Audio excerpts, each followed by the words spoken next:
that is the game-changing part of what's been announced, because every night at the moment, Ukrainian cities are being bombarded. The Patriot missiles would offer huge protection. That could genuinely be a game changer in terms of the battlefield. Donald Trump has said he'll arrange for billions of dollars of weapons to help Ukraine protect itself from Russia, and he's given Vladimir Putin a 50-day deadline to negotiate a ceasefire with Ukraine. Otherwise, he says he will impose huge tariffs on Russia and other nations who buy its oil. William, we've had conflicting responses to this over the course of the programme. Some say this is a game changer. Others say, well, he's given another 50-day delay period. Actually, the thing that's being pushed through Congress was to impose more stringent tariffs than this, and he's just going to let Putin finish his summer of terror and then push the can further down the road. How optimistic are you that things have changed because of what Donald Trump has said on Ukraine and Russia?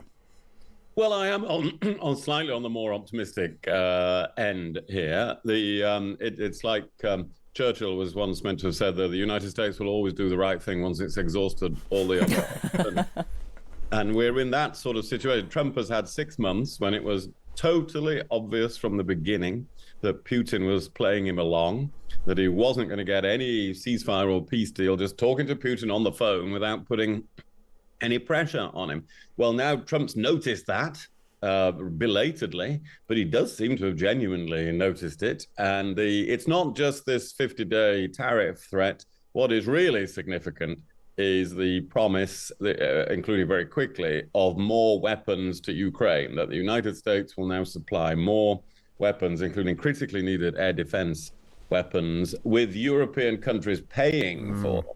But the US will supply its unique capabilities, and for all we know, new capabilities. And we just don't know that, what's in this package at the moment. And that, I think, is very significant. Now, whether he then goes fully through with his tariffs, 50-day, yes, we hear this all the time from different countries, that's only part of what he has announced. So I think it's good that he has woken up to reality, that Putin doesn't want a ceasefire, that he wants to carry on with the war, that he's just been playing Trump along. So the fact that has changed is an important development and gives much more hope to Ukraine, I think, than a few months ago. But hang on a second. He might want a forever war now, Donald Trump, because he's not donating these weapons. He's not providing any form of infrastructure. He's selling these weapons to other NATO allies. So actually, as ever with America, when there tends to be big conflicts, America tends to come out of it the richest country of them all. It happened in World War One, happened in World War Two. They're selling this stuff. So actually, his ideal situation would be for Putin to keep playing him along. He'll forget about the 50-day period, and he'll be selling American armaments to European allies in perpetuity. Well, I can understand the cynicism, but I think it's not quite as simple as that, because these are weapons mainly that the United States itself is now getting really short of. Things like the Patriot surface-to-air missiles that defend against air attacks. So many of these have been given to Ukraine, including by the US under the Biden administration, that the US itself is getting short of them. So, and that's why they're trying to get other European countries that have got a lot to sell them, to give them to Ukraine. Then those European countries buy more from the Americans over time, that sort of thing. But the US industry, funnily enough, a lot of it is not in a position to gear up quickly enough to supply all the needs of Ukraine. So I don't think Trump wants a forever war. I think he's still after the Nobel Peace Prize. I think he's still, having forgotten that it's Europeans that decide on who gets the Nobel Peace Prize. But he still wants that. I think he's genuinely committed to peace, but has so far had a very naive way of going about it, where he thought he could talk Putin into it. And so this is a welcome change. Manveen, how cynical, skeptical, optimistic are you? I agree with William. I think, the motivation here is all about the Nobel Peace Prize.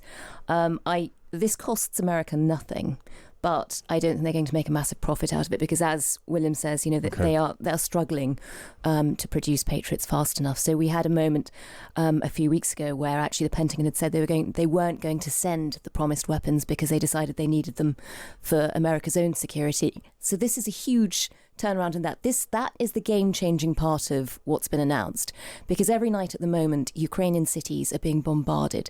The Patriot missiles would offer huge protection. That could genuinely be a game changer in terms of the battlefield.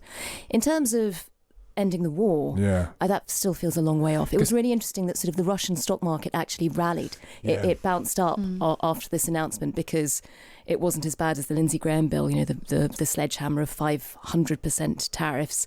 But also, would they get to 500% tariffs? Probably not.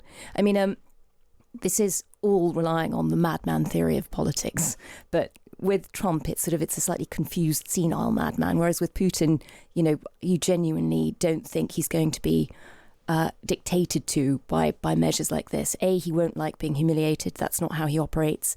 He doesn't like to be belittled or feel like he's been cornered into a decision in front of the entire world. But also, he feels like he's got the upper hand at the moment. He's had a bunch of victories on the battlefield. They're doing pretty well. I mean, Europe now is sort of saying it's going to step up and buy these weapons. He knows Europe can't afford to throw that much money at it. All the promises that Donald Trump was raving about and is suddenly very pleased with NATO about are all coming in about a decade. Putin knows he's only got about this 10-year gap before people start to sort of get their houses in order in terms of defence to actually make a difference. If he thinks he's going to win over territory for a greater Russia, now is his window to do it. I can't see this sort of making a massive difference. I mean, everything will come down to how much pressure India and China put on him, basically. And we were hearing earlier that might not be very much indeed. So, as ever, this might move things, but the final step to a ceasefire and a permanent peace feels very far away. Yeah. That's a big thing. And we thought we had 4 deals, Howard, right, with Putin. Somehow they end and you get off the phone. Oh, that was a very nice conversation. And then he sends missiles into buildings someplace. I said, what was that all about? So anyway, we're going to be doing that with NATO, and it's fully approved, fully done. We'll send them a lot of weapons of all kinds, and they're going to deliver those weapons immediately to the site of the war, different sites of the war, and they're going to pay for 100% of them. This all was made possible by going from 2 to 5% a month ago when I went.